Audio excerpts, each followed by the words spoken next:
To understand the man behind Amazon, we need to understand his childhood. His parents actually had him when he was still in high school, and so after 18 months they divorced and his mom remarries later to a guy called Mike Bezos, which is where the last name comes from, who will end up as a high-ranking executive as Exxon, the oil company. And already in high school now, with this really smart, hardworking dad, also really smart mom, Jeff excels, ends up valedictorian, and graduates college from Princeton with highest honors. So super smart guy.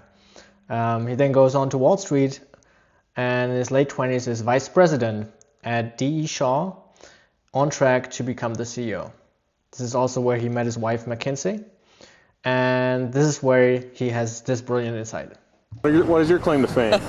I'm the founder of Amazon.com. Where did you get an idea for Amazon.com? Well, 3 years ago, I was in New York City working for a quantitative hedge fund when I came across the startling statistic that web usage was growing at 2,300% a year. So I decided I would try and find a business plan that made sense in the context of that growth. He looks for different business opportunities and he decides, okay, books are actually really interesting. And I picked books as the first best product to sell online, after making a list of like 20 different products that you might be able to sell. And books were great as the first best because books are incredibly unusual in one respect, and that is that there are more items in the book category than there are items in any other category by far. Music is number 2. There are about 200,000 active music CDs at any given time. But in the book space, there are more than 3 million different books worldwide active and in print at any given time across all languages. More than 1.5 million in English alone. So when you have that many items, you can literally build a store online that couldn't exist any other way.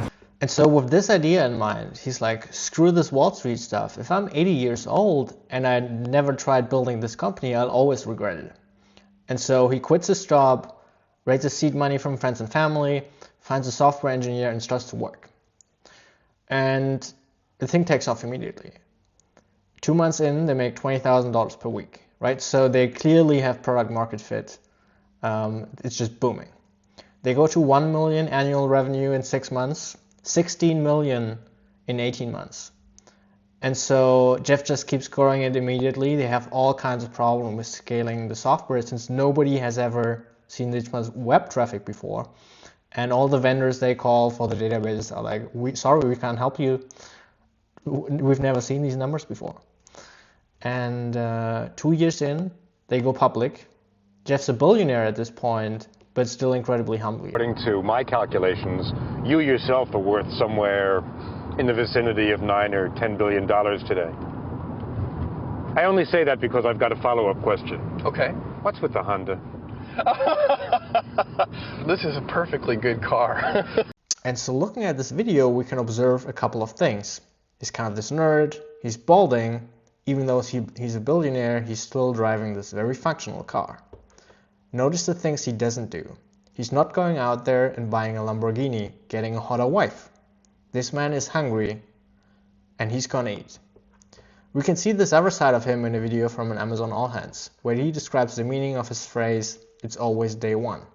Think about the difference of his public persona and his persona as a boss at Amazon. Okay, I think this one is a very important question. What does day 2 look like?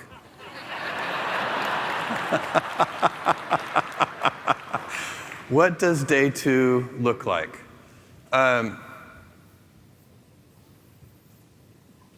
I know the answer to this. Day 2 is stasis, followed by irrelevance, followed by excruciating, painful decline, followed by death.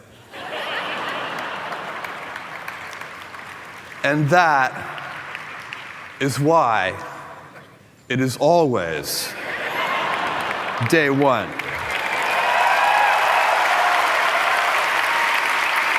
The initial years were mostly about scaling. We saw the idea immediately took off, and just by adding more categories and scaling distribution and warehouses, they scaled the company already.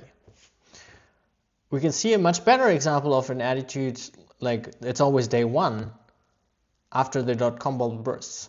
At this time, eBay is the other big online retailer Amazon is competing with. Amazon had tried to copy them directly with an auction site, a direct clone on auctions.amazon.com, but it doesn't work out. Amazon needs cash. It's difficult to get it on the markets because the bubble had just burst, and so they sell it to eBay. Now in this moment, Bezos and his executive team come up with this ever brilliant idea of letting third-party sellers sell products directly on Amazon article sites. And if the third-party offer is cheaper than what Amazon itself would offer, it would become the default option when the customer clicks the big orange buy button. And this takes off like a rocket. They launched in November, and by Christmas, 15% of all sales are from third-party sellers. Today, it's more than 50%. Never bet against Bezos.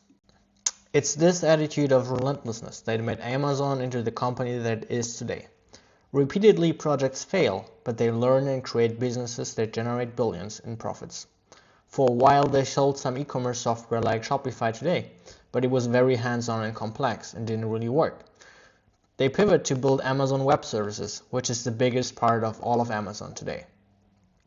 When Google first comes up with the search engine, the search is so much better that people would use Google to search Amazon products. After fixing their search, Amazon copies the Google business model of selling ads in the search stream and creates a new revenue stream. Last quarter, they made $15 billion on ads alone. Overall retail profit was $10 billion, so without ads, Amazon wouldn't even be making a profit on the retail arm. Subscribe to the channel for more insights on the greatest businesses of our time.